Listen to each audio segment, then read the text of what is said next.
আসসালামু আলাইকুম। আশা করি সবাই ভালো আছেন। আল্লাহর রহমতে আমিও ভালো আছি। পটলের কুসা তো আমরা সবাই ফেলে দিই। আজকে সেই পটলের কুসা দিয়ে একটা দারুণ মজার ভর্তা রেসিপি শেয়ার করব। এই তো প্রথমে আমি পটলের কুসাগুলো ছাড়িয়ে নিচ্ছি। দেখো সুন্দর করে ছাড়িয়ে নিয়েছি। এখন সেই পটলের কুসাগুলো আমি সিদ্ধ করে নিব। চুলাতে একটা ছোট্ট পাতিল বসিয়ে দিলাম। এখন আমি এই পটলের কুসাগুলো দিয়ে দিব। দেখতে পাচ্ছ? এখন আমি সামান্য পরিমাণে একটু লবণ দিয়ে দিব। লবণ দিয়ে ভালোভাবে সিদ্ধ করে নিব। চুলাতে প্যান বসিয়ে দিলাম, সামান্য পরিমাণে তেল দিয়ে দিলাম।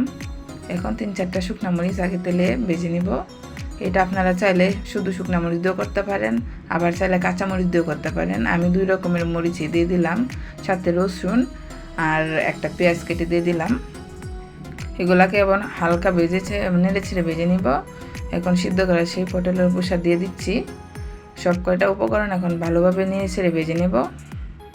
এই তো ভাজা হয়ে গেছে। এখন আমি ভর্তাটা বানিয়ে নিব। আমি এই ভর্তাটা শিলপাটার মধ্যে বেটে নিব।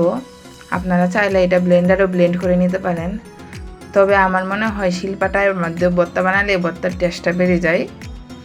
প্রথমে আমি এই যে শুকনো মরিচগুলো, এগুলার বোটাগুলো তো একটু শক্ত, তাই ভালোভাবে এটা ব্লেন্ড করে বেটে নিব। এই ভর্তাটা খুব মিহি করে বাটতে হয়।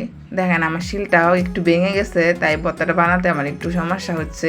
এই যে হাতের মধ্যে পড়ে যাচ্ছে, কোনো ব্যাপার না। এই তো আমার ভর্তা বানানো হয়ে গেছে।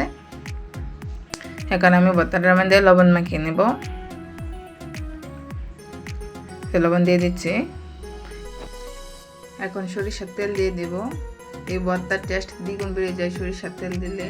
সব ভর্তার মধ্যে সরিষার তেল দিলে ভর্তাটা খেতে একটু বেশি ভালো লাগে। আর ভর্তা ভালোভাবে মাখালে তো সেই ভর্তার টেস্ট আরও বেশি বেড়ে যায়। দেখতে পাচ্ছ ভর্তাটা আমি ভালোভাবে সরিষার তেল দিয়ে মেখে নিচ্ছি। এই তো আমার ভর্তাটা বানানো হয়ে গেছে। এই পটলের কুসা ভর্তা এতটাই স্বাদ যে একবার খেলে বারবার খেতে মন চাইবে। আপনারা একবার হলেও এটা বাসায় ট্রাই করে দেখবেন। আশা করি আপনাদেরও ভালো লাগবে। আজকের ভিডিওটা এই পর্যন্ত। যদি ভিডিওটা ভালো লাগে তাহলে একটা লাইক দিন এবং চ্যানেলটা সাবস্ক্রাইব করে পাশে থাকেন।